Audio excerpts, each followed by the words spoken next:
What development process is your team using? How do you know whether it's a good fit?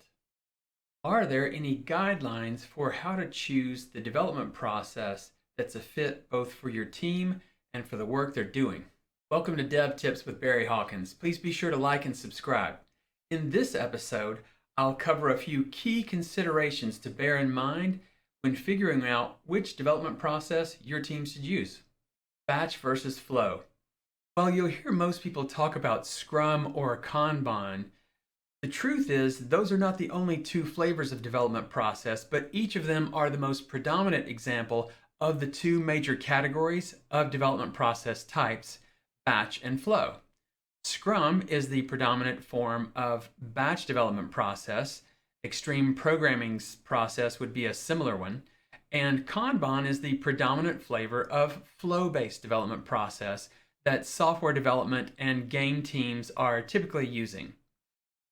Recall that in our 4 key outcomes of effective development process, that the first key outcome is to help teams, that is, a development process should help the team cultivate an understanding of the team's capacity, both the schedulable capacity, that is, how much work can they responsibly commit to and deliver, and then the interrupt-driven capacity, how much of their effort and bandwidth in an average cycle goes towards servicing things that are not planned.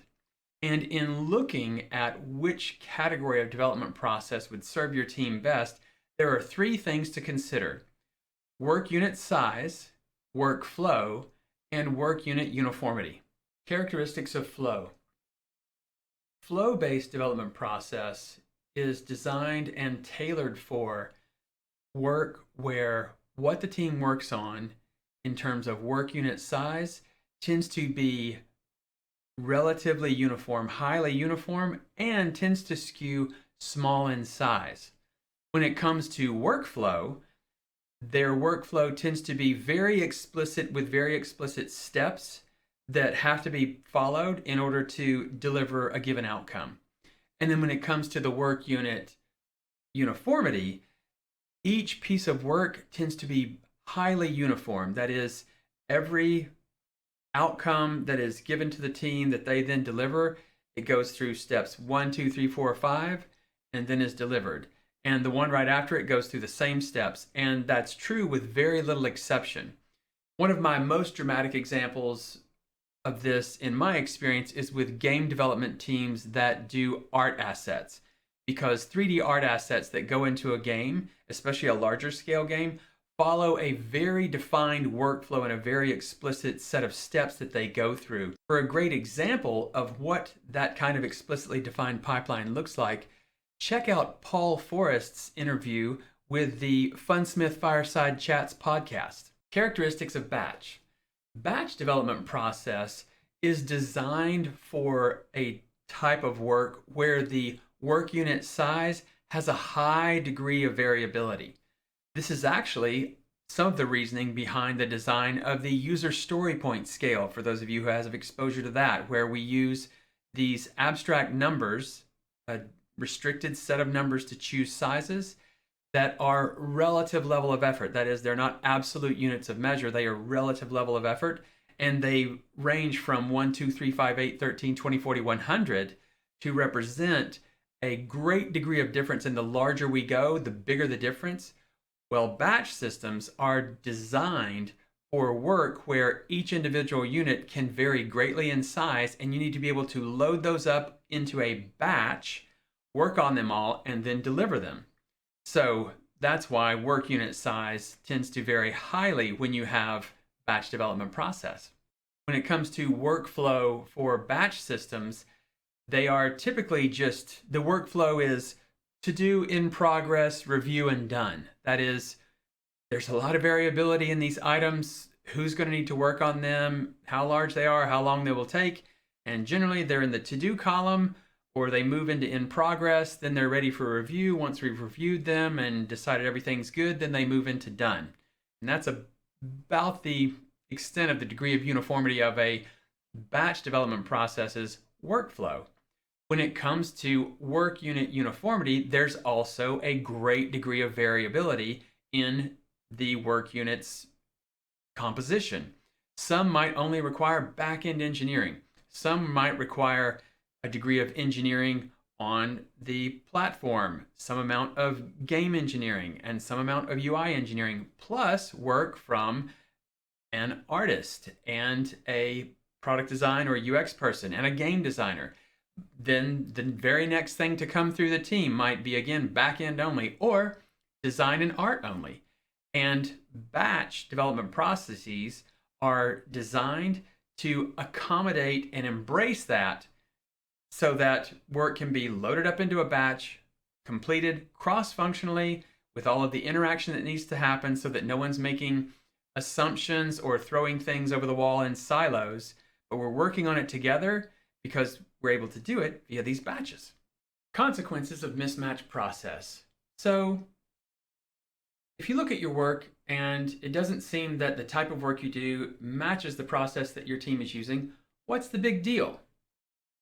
Well, with batch process, when batch process is actually what would be needed, but flow is being used, what you'll tend to see is highly volatile throughput. That is, the team's ability to say when things are going to be done directionally is very off. And because things aren't being loaded up in batches, what tends to happen is the smaller work items tend to move through the workflow or the Kanban board quite quickly.